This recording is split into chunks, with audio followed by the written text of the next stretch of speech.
السلام عليكم ورحمة الله وبركاته. الحمد لله نحمده ونستعينه ونستغفره ونؤمن به ونتوكل عليه ونعوذ بالله من شرور أنفسنا ومن سيئات أعمالنا. من يهده الله فلا مضل له ومن يضلله فلا هادي له، ونشهد أن لا إله إلا الله وحده لا شريك له، ونشهد أن سيدنا وسندنا ومولانا محمدا عبده ورسوله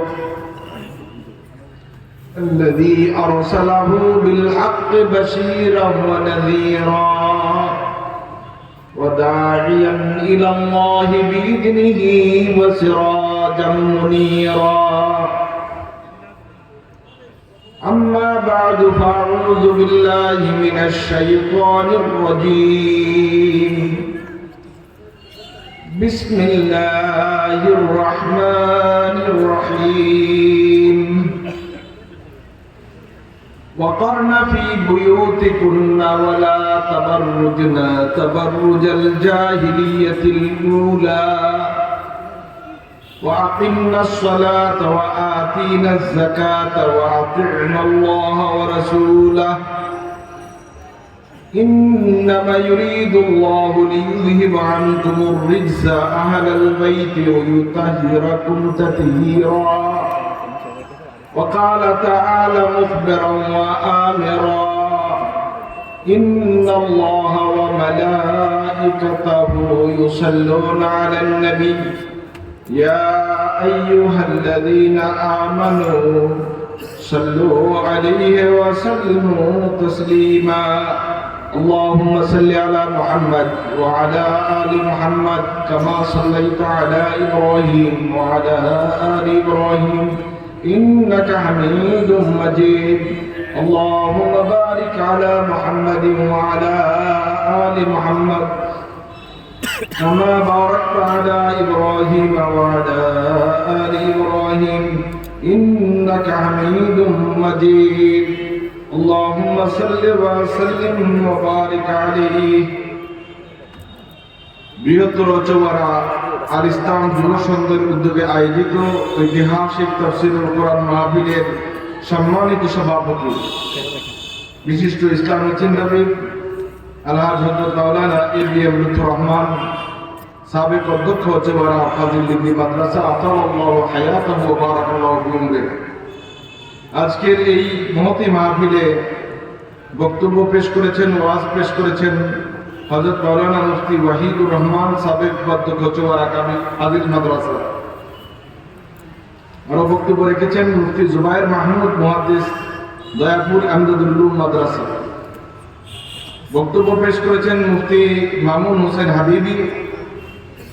আর বাদ এশা আমাদের সামনে গুরুত্বপূর্ণ তাকরীর পেশ করেছেন বিশিষ্ট ইসলামী চিন্তাবিদ, গবেষক, আপনাদের এই অঞ্চলের কৃতি সন্তান জনাব ডক্টর মোহাম্মদ মুস্তাফিজুর রহমান, প্রফেসর আল হাদিস বিভাগ, ইসলামী বিশ্ববিদ্যালয় কুষ্টিয়া।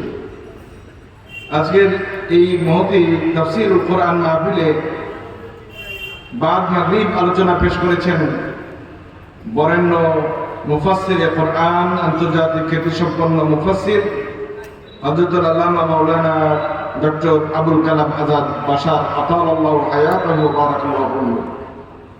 আজকে মাহফিল পরিচালনায় আছেন আপনাদের সবার পরিচিত বিশিষ্ট ইসলামী চিন্তাবিদ, গবেষক অধ্যাপক সাইফুল হক চৌধুরী। আজকে আমাদের মাঝে উপস্থিত আছেন গণমানুষের নেতা জনাব কাজী দিন মোহাম্মদ, আতাল্লাহু হায়াতাহু ওয়া বারাকাল্লাহু ফিহি। আরো বিভিন্ন পর্যায়ে নেতৃবৃন্দ উপস্থিত আছেন। সময় সংক্ষেপ করার জন্য আমি সবার নাম নিতে পারলাম না, যেন দুঃখিত। আল্লাহ রাব্বুল আলামিনের অশেষ মেহেরবানি যে আল্লাহ তাবারক তাআলা আমাদের সবাইকে একটি তাফসীরুল কোরআন মাহফিলে বহু বছর পর বসার, আসার, কথা বলার, শোনার তৌফিক এনায়েত করলেন। আমরা শুকরিয়া আদায় করি, আলহামদুলিল্লাহ। প্রকৃত অর্থে মানুষ কখন স্বাধীন হয়? যখন মানুষ স্বাধীনভাবে তার মনের কথাটা অন্তত বলতে পারে। স্বাধীনভাবে মনের কথাটা বলতে পারার অধিকার বিগত 15-16 বছরে আমাদের ছিল না।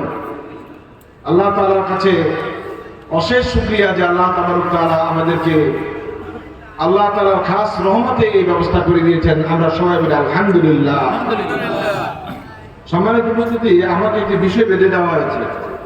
যেহেতু বিষয় আপনারা একদিকে জানেন, ওই বিষয়ের বাইরে কথা বলার অভ্যাস আমার নেই। আমরা চেষ্টা করবো যে কয়েকক্ষণ সময় আপনারা আমাকে সময় দেবেন, আমার সাথে থাকবেন, কতটুকু সময় আমরা শোনার চেষ্টা করব। বিষয়টি হলো ইসলাম ও পর্দা, ইসলামের পর্দার বিধান। এই বিষয় সম্পর্কে আমাদেরকে কথা বলতে বলা হয়েছে। পর্দার গুরুত্বটা আমাদের দেশে আলহামদুলিল্লাহ এখন অনেকটুকু হয়েছে।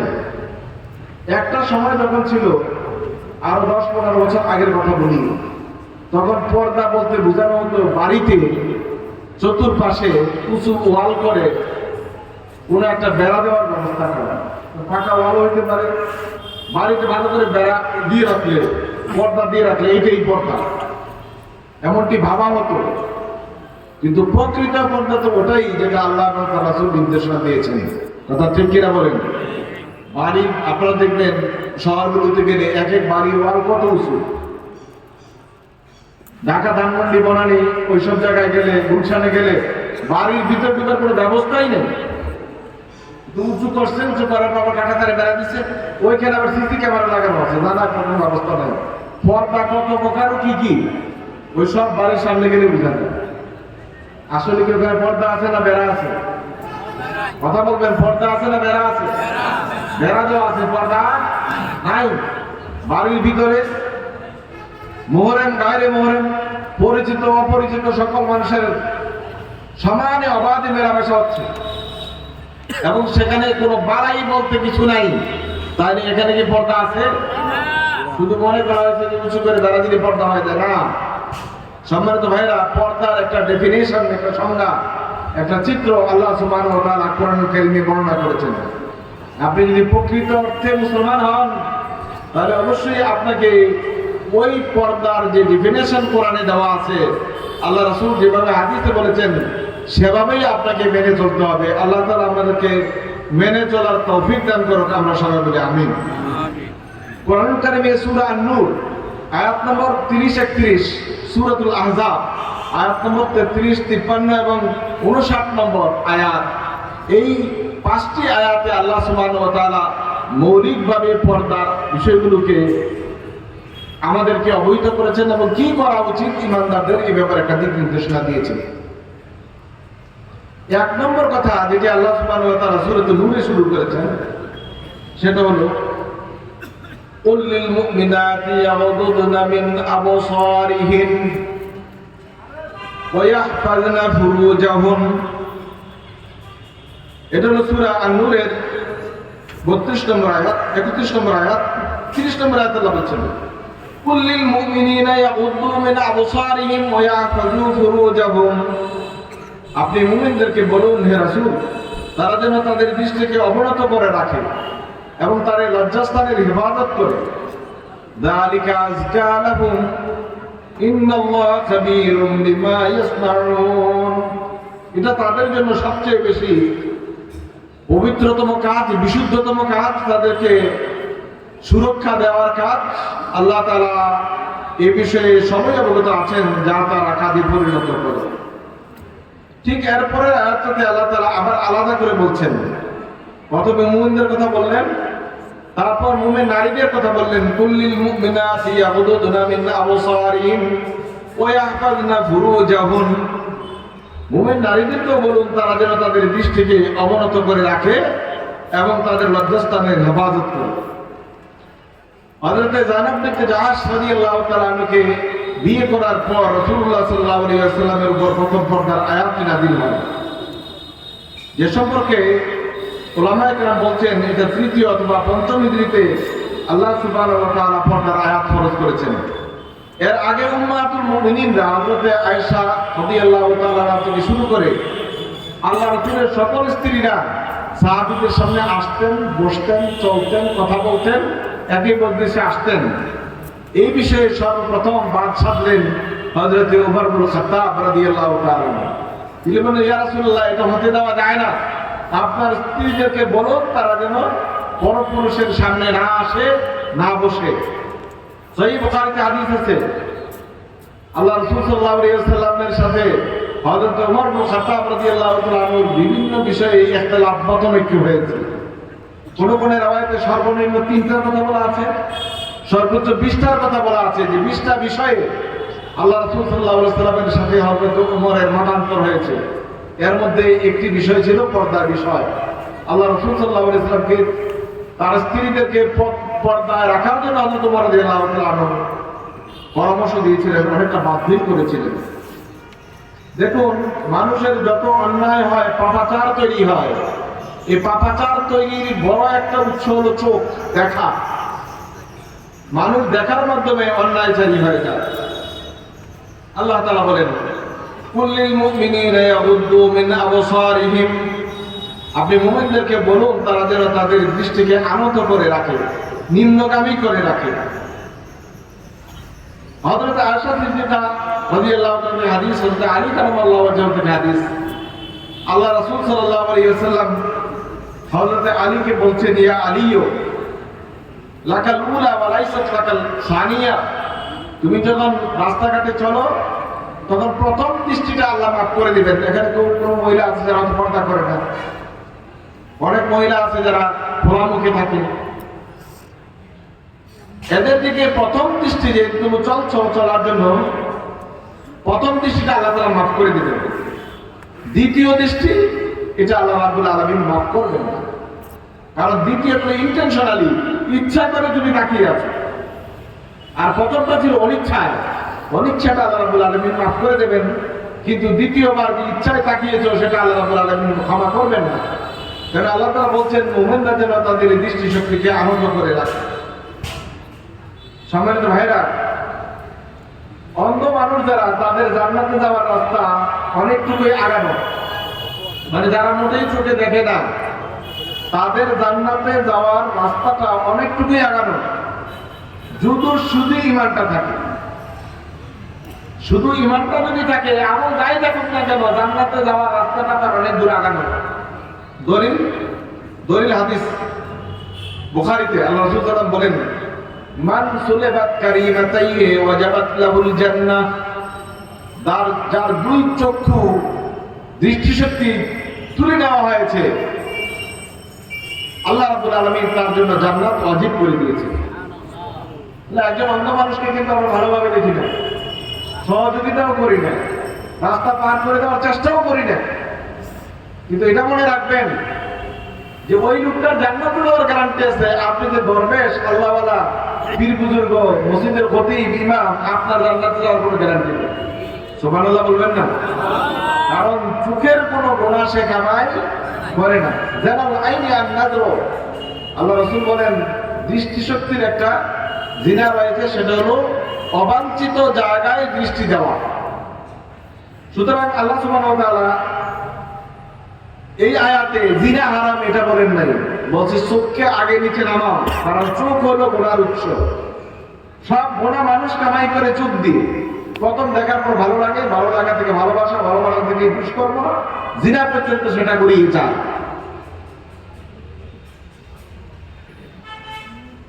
আল্লাহ রাসূল সাল্লাল্লাহু আলাইহি ওয়াসাল্লাম এজন্য দৃষ্টি আনত করতে বলেছেন। দেখেন কোরআনে কারিমে আল্লাহ তাআলা বলছেন,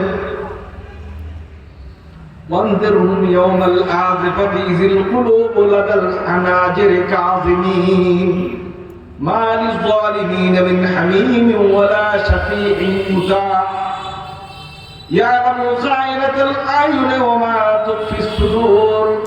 খায়নাতুল আয়ুন, তেরা চোখে বাঁকা চোখে কি দেখেন, আপনার অন্তরে কি লুকিয়ে রেখেছেন, এটি আল্লাহ রাব্বুল আলামিন জানেন এবং সময় মতো এগুলো হিসাব নিকেন।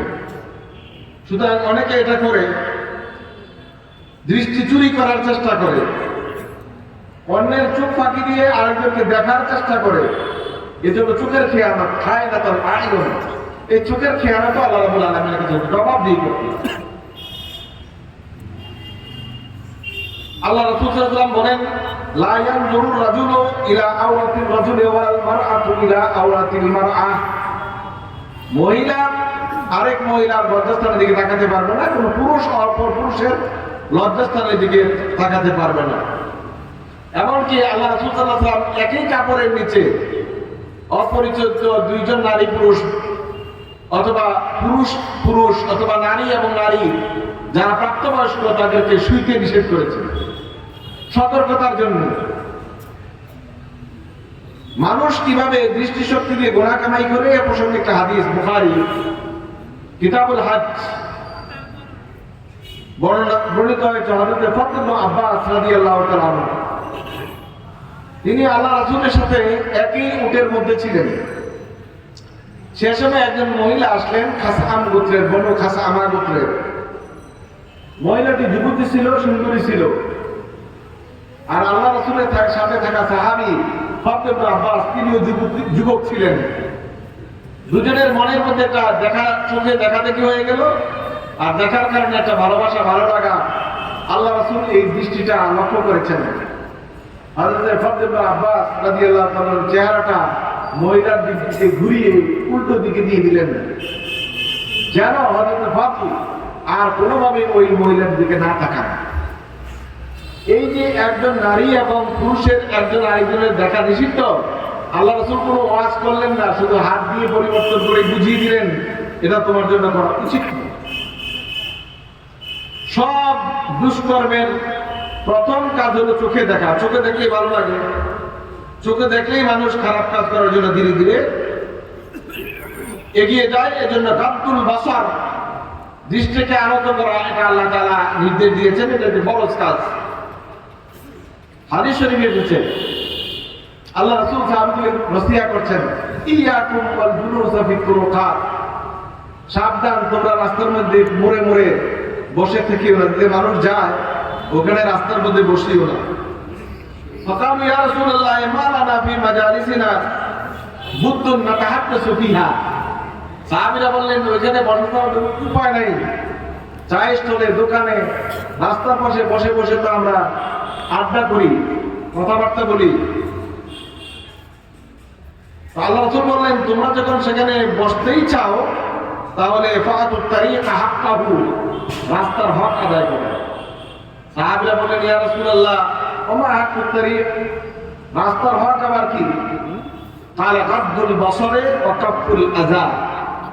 এক নম্বর বলেন রাস্তার হক হলো চক্ষুকে আনত করে রাখা, মানুষদেরকে কষ্ট দেওয়া থেকে বিরত থাকা, ওয়ারাদ্দুস সালাম, অন্যের সালামের জবাব দেওয়া, ওয়াল আমরু বিল মারুফ ওয়ান নাহয়ি আনিল মুনকার, মানুষদেরকে সৎ কাজের আদেশ এবং অসৎ কাজ থেকে নিষেধ করা। এইগুলো হলো রাস্তার হক। যদি আদায় করতে পারো তাহলে রাস্তার কাছে বসিও। আমাদের দেশে যারা রাস্তার পাশে চায়ের স্টলে বসে, আমার মনে হয় না এর হকের কোনো একটা আদায় করে। কেউ অপেক্ষা থাকে যে কেউ সালাম দেয়, নিজেদের সালাম দেই না। আবার ওখানে বসে চায় কোন মেয়ে গেল, কোন মহিলা গেল, কোন লোক গেল, আসলো না আসলো, ওদিকেই দৃষ্টিটা থাকে। কথা ঠিক কিনা বলেন? যে আল্লাহ রাসূল বলছেন বসো রাস্তার মধ্যে, তবে এই হকগুলো আদায় করবে। গাদ্দুল বাসার হলো এক নম্বর। এজন্য ভাইরা আল্লাহ সুবহানাহু ওয়া তাআলা চক্ষু আনত করতে বলেছেন। এটা যেন এমন হয়ে না যায় যে নারীদেরকে আল্লাহ তাআলা সুন্দর করে তৈরি করেছেন, এটা আপনার স্ত্রী হওয়ার পর তার দিকে তাকাবেন, স্ত্রী ছাড়া আর তাকানোর কোনো সুযোগ নাই।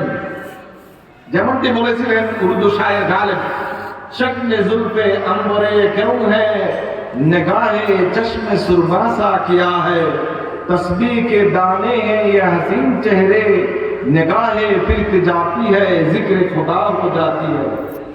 শুনতে তো ভালোই লাগে, কিন্তু কাজ তো এরকম না। উনি বলতেছেন এই যে বাঁকানো চুল, কোকড়ানো চুল মাথার প্রেমিকার খুব সুন্দর দেখতে, চশমে সুরমা সা কিয়া হ্যায়, সুরমা লাগানো দৃষ্টি, এটা অনেক সুন্দর দেখতে, ভালোই লাগে। এরপর আরো মারাত্মক বলেছেন, তসবিহ কে দানে হে ইয়ে হাসিন চেহারে, মানুষদের চেহারা যখন সুন্দর হয় তখন মনে হয় এক একটা মানুষ যেন এক একটা তাসবিহ দানা। निगाहें फिरते जाती है जिक्र खुदा हो जाती है, যখন একবার একজনের দিকে তাকাই তখন আল্লাহর কথা স্মরণ হয়, আমার আল্লাহর জিকির করা শেষ হয়ে যায়। আবেগী কবিতা, বাস্তবে না। বাস্তব হলো এটা মানুষকে কি করা? ক্ষতিগ্রস্ত করা। ইমরুল কায়েস যিনি জাহিলি যুগের কবি ছিলেন, তিনি বলেছেন, ওমা যারাফাত আইনাকে ইল্লা লিতাদরিবি বিসাহমাইকে ফি আশারে কলবিল মুকাদ্দালি।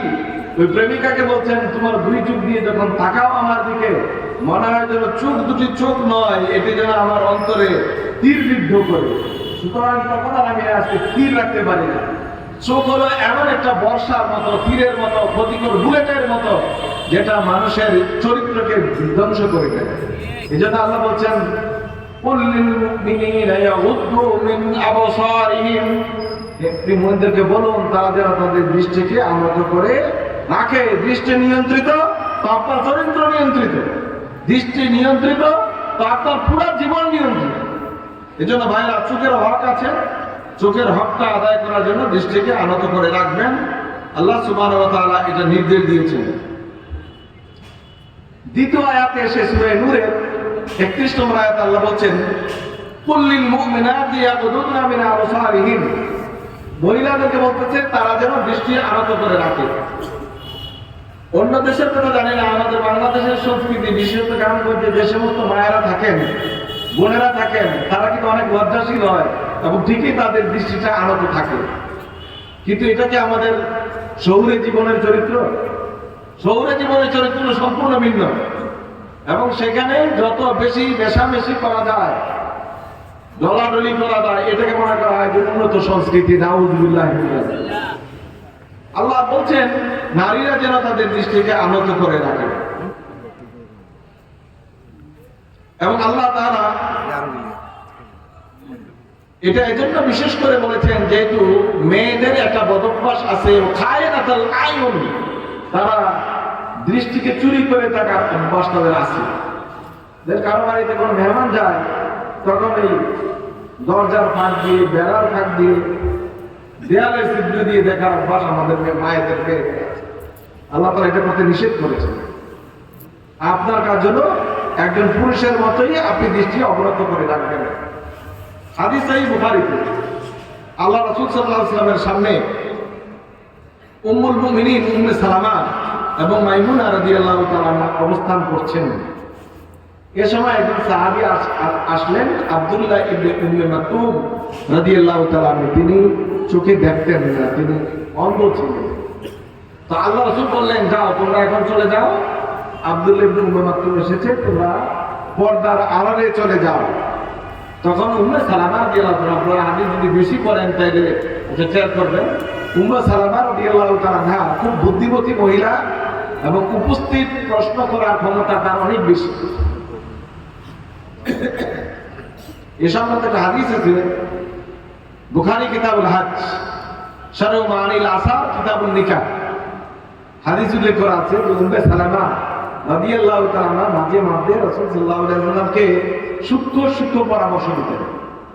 আমাদের অনেক ভাইয়েরা এমন আছেন, স্ত্রীর সাথে, বউয়ের সাথে কোনো পরামর্শ করেন না, এবং এটা বলেও বেড়ান যে মহিলাদের সাথে আবার কিসের পরামর্শ। এটা বলে নিজকে আত্মতৃপ্তি দেন, এটা ঠিক না। রাসূলুল্লাহ সাল্লাল্লাহু আলাইহি ওয়াসাল্লাম সময়ে সময়ে তার স্ত্রীদের সাথেও পরামর্শ করতেন। আর এই পরামর্শ করার ফলে কোনো কোনো সময় একটি ভালো ফলাফলও আসতো। হযরত রাসূল আকরাম সাল্লাল্লাহু আলাইহি ওয়াসাল্লাম হুদায়বিয়ার সন্ধি চুক্তিতে যখন যান, উদ্দেশ্য ছিল উমরা করবেন, কিন্তু তিনি উমরা করতে পারলেন না, তারা অনুমতি দিলেন না। রাসূল সবাইকে বললেন, তোমরা ইহরাম ভেঙে ফেলো, কোরবানির পশু কোরবানি করে দাও, আমরা এখান থেকে মদিনার পথে চলে যাব। কিন্তু কোন সাহাবী আল্লাহ রাসূলের এই নির্দেশটা শুনেন নাই। কেননা সাহাবীদের অন্তরে একটা আগুন জ্বলতেছিল যে আমরা কি অপমান নিয়ে কাফেরদের কাছে লাঞ্ছিত হয়ে একটা গোলামি চুক্তির মতো চুক্তি করে আমরা মদিনায় চলে যাব? না, এটা হতে পারে না, আমরা যাব না। অনেকটা ওনারা আল্লাহ রাসূলের সিদ্ধান্তটাকে দ্রুত মেনে নিতে একটু অপেক্ষা করতেছিলেন। রাসূল খুব মনে কষ্টে পাইলেন যে সাহাবীদেরকে বললাম কুরবানি করে ফেলার জন্য, বললাম মাথার চুল ফেলে দেওয়ার জন্য, ইহরাম ভেঙে ফেলার জন্য, ওরা আমার কাছে রাখলো না। একটু মনের কষ্ট নিয়েই তাঁবুর ভিতরে ঢুকলেন। হযরত উম্মে সালামা রাদিয়াল্লাহু তাআলা আনহা জিজ্ঞেস করলেন, ইয়া রাসূলুল্লাহ, মনে হয় আপনি মানসিকভাবে একটু বিপর্যস্ত, ঘটনা কি খুলে বলুন। আল্লাহ রাসূল বললেন, সাহাবীদেরকে বলেছিলাম ওরা যেন কোরবানিটা করে ফেলে, মাথার চুল কামিয়ে ফেলে, ইহরাম খুলে ফেলে আমরা মদিনায় চলে যাবো, এবছর আর উমরা হবে না। কিন্তু একজন সাহাবীও আমার কথাটা রাখলো না, যেন আমার মনে কষ্ট পেয়েছি। আমি আমার তাঁবুতে চলে আসলাম। তখন উম্মে সালামা রাদিয়াল্লাহু তাআলা একটা পরামর্শ দিয়েছে, বললেন, ইয়া রাসূলুল্লাহ, এটা সবচেয়ে বড় সহজ সমাধান হলো আপনি নিজে যান, আপনি নিজে গিয়ে আগে নিজের মাথা কাউকে দিয়ে মুন্ডিয়ে ফেলুন, চুল একদম ফেলে দিবেন, চেঁচে ফেলবেন, আর নিজে কোরবানি করে ফেলবেন, কাউকে কিছু বলবেন না। আল্লাহ রাসূল যেই মাত্র তার মাথার চুল ফেলে দিলেন আর কোরবানি করে ফেললেন, দলে দলে সাহাবারা মাথার কামিয়ে কোরবানির কাজ সম্পন্ন করে ফেললেন। সুবহানাল্লাহ বলবেন না? উম্মে সালামা ছিলেন এরকম আল্লাহ রাসূলের বিপদের সময়ে সূক্ষ্ম পরামর্শ দানকারী। যখন আল্লাহ রাসূলকে মাথা চুল ফেলতে দেখলেন, সাহাবীরা চিন্তা করলেন এখন আর দেরি করার কোনো সুযোগ নাই, অটোমেটিক তারা কাজটা করে ফেললেন। কারণ রাসূলুল্লাহ সাল্লাল্লাহু আলাইহি ওয়াসাল্লামের কোনো আমলের পর সাহাবায়ে কেরাম ওই আমল করা থেকে কখনোই বিরত থাকতেন না।